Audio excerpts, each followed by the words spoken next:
Hey everybody, so we're back out here at the Jeep again. When we talk about the power steering again, so this past weekend I actually replaced the power steering pump on this vehicle.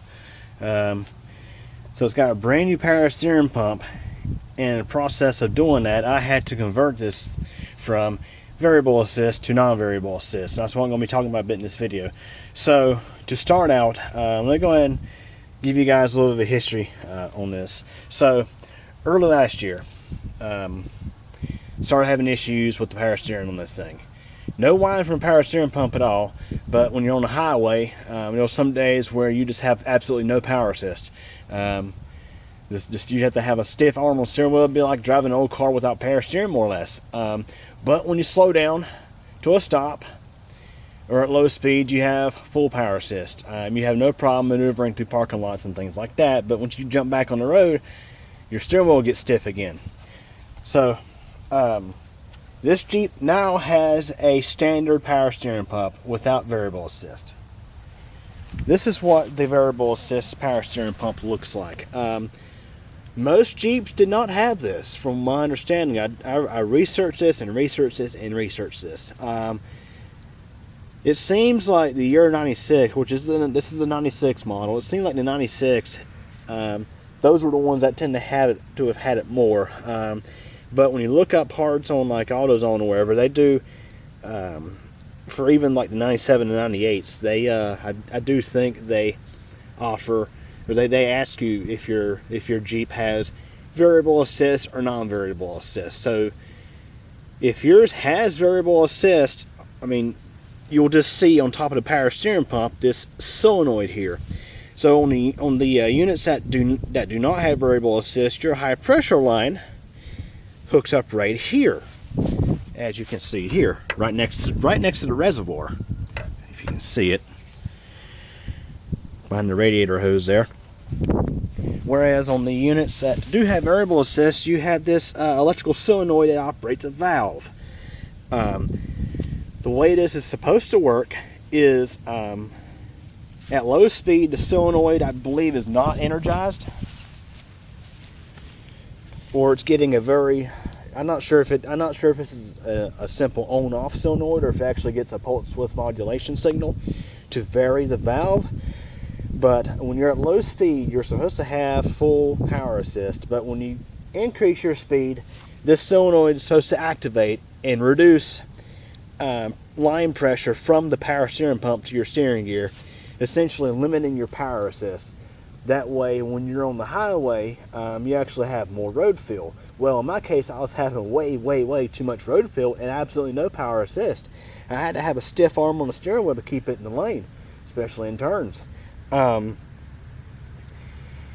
I was also afterwards started having issues where the connection between the plastic reservoir and the suction line on the power steering pump was starting leaking. What happens is an O-ring goes bad and it lets air get sucked in and cause your pump to whine real bad. And I just so this pump here is the one that originally came on the Jeep. Early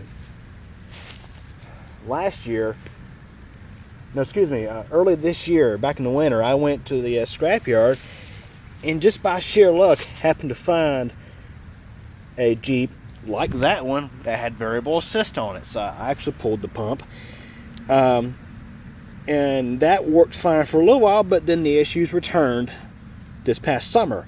It seemed like heat had something to do with it. I can't say for certain. I wasn't sure if it was this solenoid going bad or something else with the variable assist system acting up. But the thing is, when you go to buy these pumps, well, first of all, if your Jeep has variable assist power steering, you're going to have a lot more difficult time finding parts for it. Like for example, the only difference between variable assist and non-variable assist power steering on these Jeeps is the pump itself that has a solenoid and this pressure hose. The non-variable assist has a different shaped hose.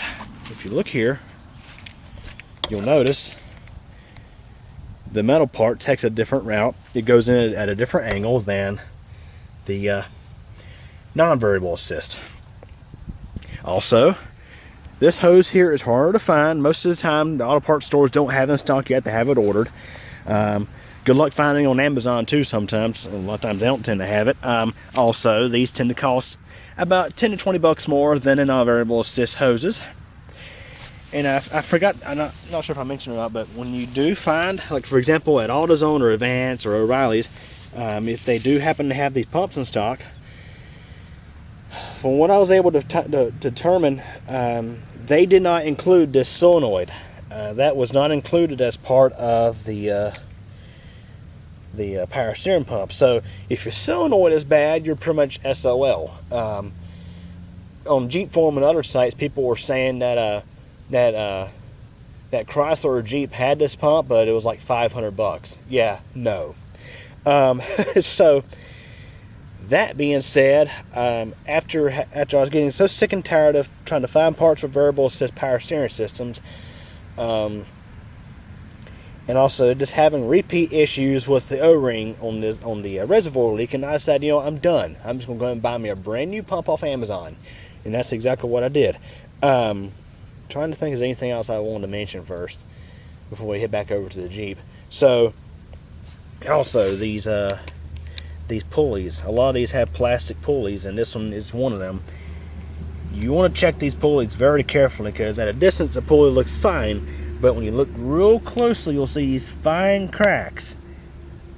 These things start to crack over time, and eventually they'll fail, leave you on the side of the road. Not a good thing. So these pulleys, you can get them off Amazon for like $10. That's where I got mine from. Also got the pump from Amazon. So I'm trying to think if there's anything else I want to mention. Oh yeah. So if you look back at my last video, I was able to alleviate the issues with the variable assist by simply unplugging the solenoid from the pump. Right here, I just unplugged it and zip tied it out of the way. And that did give me full power assist back at all times. And yeah, it did take away some road fill on the highway, but you know what, I'd much rather have that than no power assist on the highway. So the thing is, though, I'm not sure if that's actually the long-term solution to the problem, because after I unplugged that solenoid, the O-ring on the reservoir failed again, and it started sucking in air, started leaking, and I said, you know what, I'm done. So this is a brand new power steering pump. I paid about $100 for it off Amazon. It comes with the reservoir already attached. Don't have to worry about dealing with the O-ring. Don't have to worry about dealing with taking the reservoir off and putting a new one on.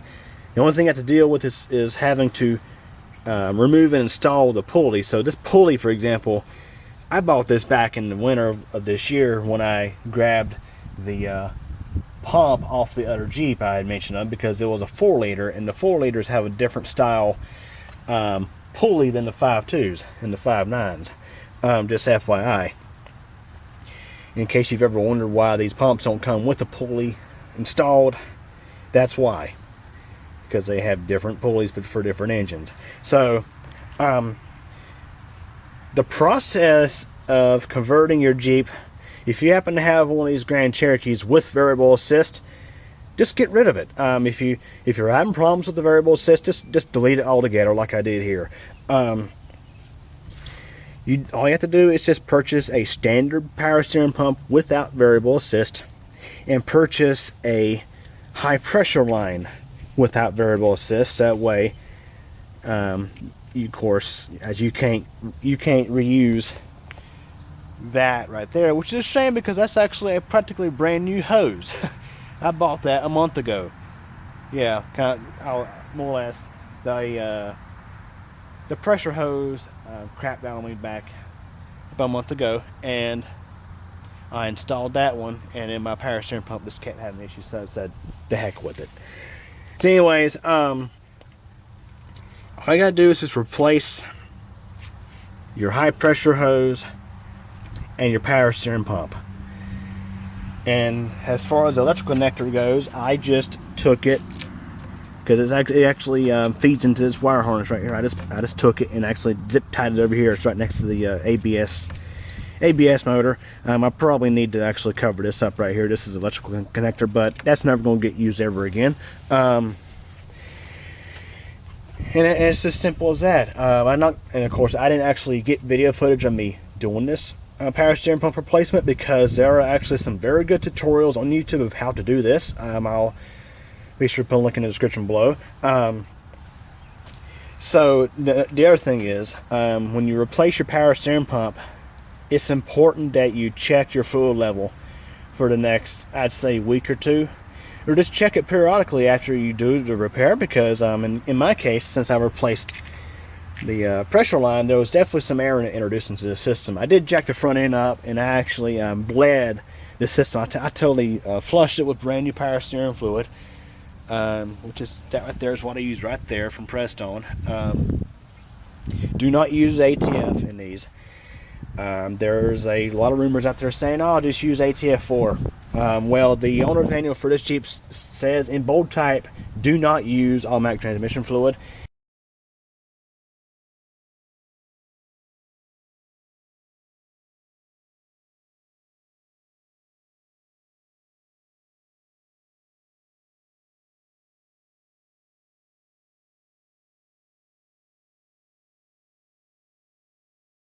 It specifies to use a petroleum-based power steering fluid, and it mentions Mopar fluid, but I think the part number is MS-5931.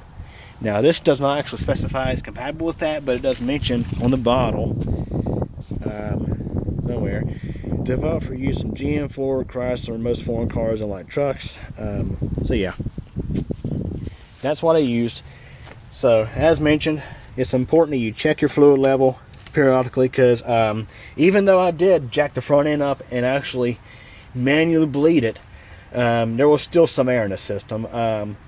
After the first dry, the power steering pump started to whine a little bit, and I popped the cap off, and there was definitely, it looked like a milkshake, or no, excuse me, looked like a cappuccino in there. There was lots of air bubbles.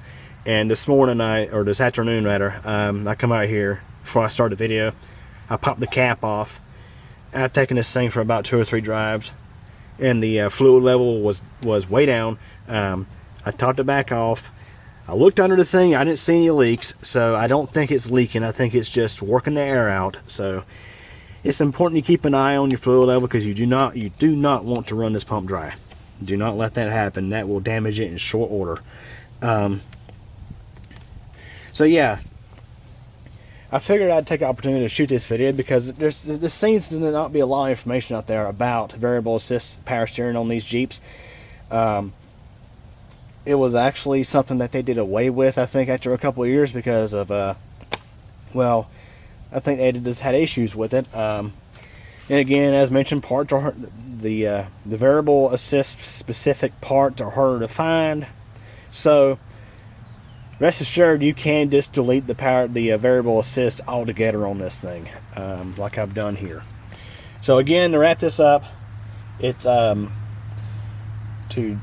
convert from variable assist to non-variable assist. All you have to do is replace your power steering pump and your high pressure line.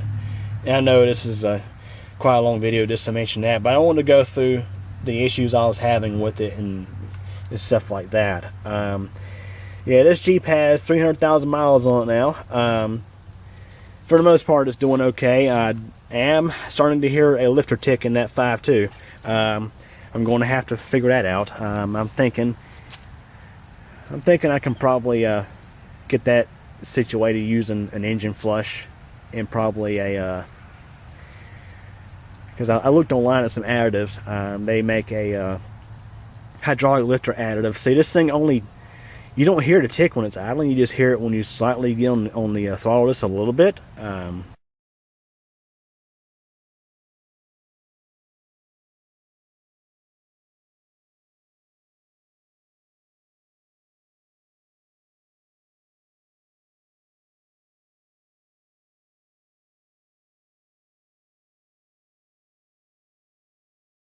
And then, of course, it varies with the engine speed.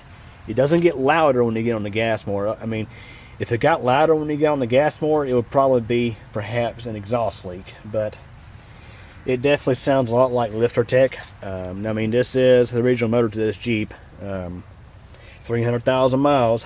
So there you have it. But anyways, just want to make this video about the variable assist power steering. So if you're having an issue, if you have one of these Jeeps and it has, and your power steering pump has that electrical connection on it, and you're having problems with stiff steering on the highway, you're trying to find parts for your variable assist power steering, just get rid of it altogether. Just delete it altogether and convert it back to standard power steering. So anyways, hope y'all enjoyed this video. Thanks for watching.